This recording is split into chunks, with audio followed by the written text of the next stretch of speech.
നിരവധി ആരാധകരുള്ള എല്ലാവരും ഒരുപോലെ ഇഷ്ടപ്പെടുന്ന പിന്നണി ഗായികയാണ് പി സുശീല. ഇപ്പോഴിതാ ആരാധകരെ ഞെട്ടിച്ചുകൊണ്ടുള്ള ഒരു വാർത്തയായിരുന്നു ഇപ്പോൾ പുറത്തു വന്നിരുന്നത്. തങ്ങളുടെ പ്രിയപ്പെട്ട ഗായിക പി സുശീല ആശുപത്രിയിലാണ്. കഠിനമായ വയറുവേദനയെ തുടർന്നാണ് ആശുപത്രിയിൽ പ്രവേശിപ്പിച്ചിരിക്കുന്നതെന്നാണ് വിവരം. ശനിയാഴ്ച രാത്രിയോടെയാണ് സംഭവം. ഗായിക സുശീലാമ്മയെ ചെന്നൈ അൾവാർപേട്ടിലുള്ള സ്വകാര്യ ആശുപത്രിയിലാണ് പ്രവേശിപ്പിച്ചിരിക്കുന്നത്. നിലവിൽ ഗായികയുടെ ആരോഗ്യനില തൃപ്തികരമാണെന്നാണ് പുറത്തുവരുന്ന വിവരം.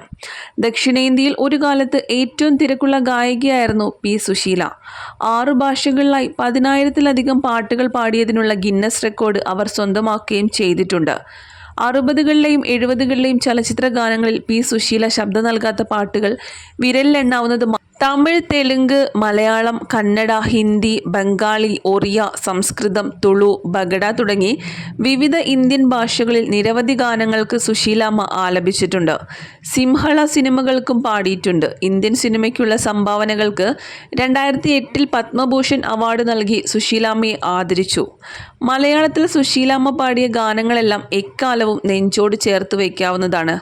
മാനത്തെ മഴമുകിൽ മാലകളെ, കണ്ണു തുറക്കാത്ത ദൈവങ്ങളെ, മാലിനി നദിയിൽ കണ്ണാടി നോക്കും മാനെ, അന്നു നിന്നെ കണ്ടതിൽ, പൂന്തേനരുവി, പൊന്മുടി പുഴയുടെ അനുജത്തി, 7 സുന്ദര രാത്രികൾ, പാട്ടുപാടി ഉറക്കാം ഞാൻ, ഇവയെല്ലാം അതിൽ ചിലത് മാത്രമാണ്. നിലവിൽ ചെന്നൈയിലെ ആശുപത്രിയിൽ ചികിത്സയിൽ കഴിയുന്ന സുശീലാമ്മയുടെ ആരോഗ്യനില തൃപ്തികരമാണെന്നാണ് പുറത്തുവരുന്ന റിപ്പോർട്ട്.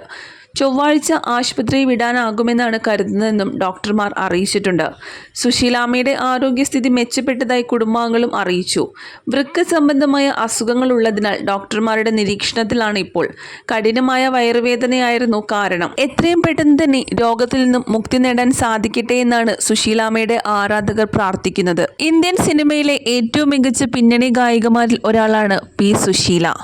5 ദേശീയ പുരസ്കാരങ്ങൾ ഉൾപ്പെടെ നിരവധി പുരസ്കാരങ്ങൾ നേടിയിട്ടുള്ള സുശീലാമ്മയുടെ ആരോഗ്യം വീണ്ടെടുക്കാൻ ആരാധകർ പ്രാർത്ഥനയിലാണ്.